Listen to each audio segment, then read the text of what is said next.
Marcos Vinícius pergunta, tenho até um pouco de vergonha de fazer essa pergunta. Não sei como estudar.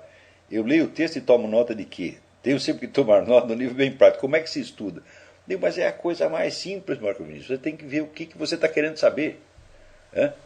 E, às vezes, você lê um livro inteiro. Isso me acontece para mim. Às vezes, eu leio o livro inteiro para eu aproveitar um parágrafo, que é o ponto que eu tinha realmente interesse. E o resto eu esqueço. Então, é o seu interesse que determina o recorte. Agora, tomar nota. Né? Eu, quando comecei a estudar, tomava nota de muita coisa. Quer dizer, eu sublinhava os livros e depois fichava aquele negócio. Uma hora eu vi, mas espera aí. Aliás, não fui eu que descobri isto. Foi o Inácio da Silva, falecido Inácio da Silva Teles, professor da Faculdade de Direito. Era um homem inteligentíssimo. E um dia eu fui visitá-lo e vi que os livros da biblioteca, ele tinha uma biblioteca enorme, os livros dele estavam todos cheios de papeizinhos. Né? Daí eu falei, o que são esses papeizinhos? Ele falou, é o meu arquivo. Para que eu vou copiar tudo em ficha se já está escrito no livro? Eu simplesmente pôr um papelzinho lá com o título. Então eu falei, é mesmo, para que fazer fichas se você já tem os livros? Né? Então você usa os próprios livros. O único problema é que, por exemplo, quando eu estou escrevendo algum negócio e preciso fazer uma série de citações, né, eu não vou manipular um pouquinho de ficha, eu vou ter que trazer um monte de livro para a mesa. Esse é um problema na hora de escrever, tá certo? Mas não é um problema tão sério assim. Então, eu nunca tomo nota de nada, eu simplesmente sublinho no livro. E não sublinho tudo, não. Eu só sublinho o que realmente me interessa. Às vezes você pega lá um livro de 500 páginas, eu sublinhei 5 páginas lá no meio, porque eu cheguei ali e falei, é isso que eu estava procurando. Às vezes, infelizmente, acontece isso. Você, às vezes, para achar uma resposta a um probleminha, você tem que ler um livro inteiro para descobrir que não precisava ler o livro inteiro. Se você ler só aquele pedaço, resolvia. Mas, infelizmente, né, o livro não vem por melhor... Às vezes um índice, né, um índice temático, por mais bem feito que seja, não responde a sua pergunta. Às vezes você tem que ler a porcaria inteira para descobrir um pedacinho lá no meio.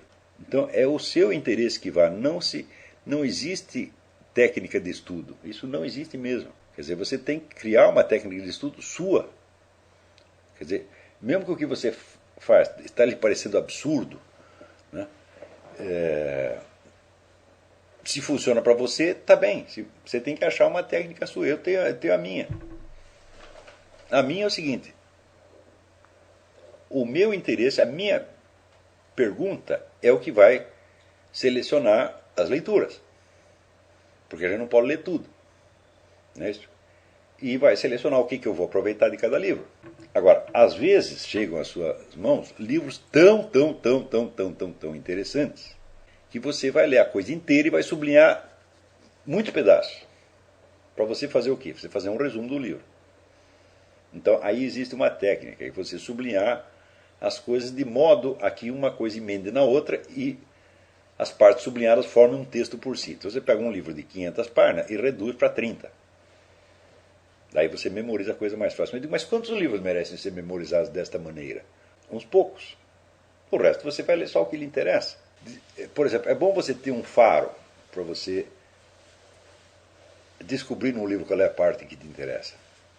Depois de alguns anos de prática, você pega e dá uma folheada para, pum, achou o que queria. O resto do livro pode conter coisas muito interessantes, mas não é interessante para você no momento. Então, não há essa técnica.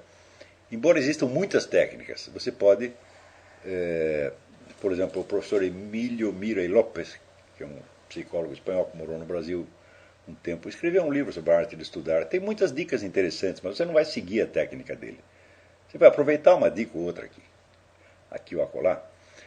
Tem o livro do Jean Guiton, né, Conseils sur la vie intellectuelle, Conselhos sobre a vida intelectual. Tem o próprio livro do padre Antonin Saint-Ange, que é uma maravilha, mas aquele livro ele não te dá uma técnica, ele vai te dar uma inspiração. Eu acho esse livro uma verdadeira maravilha.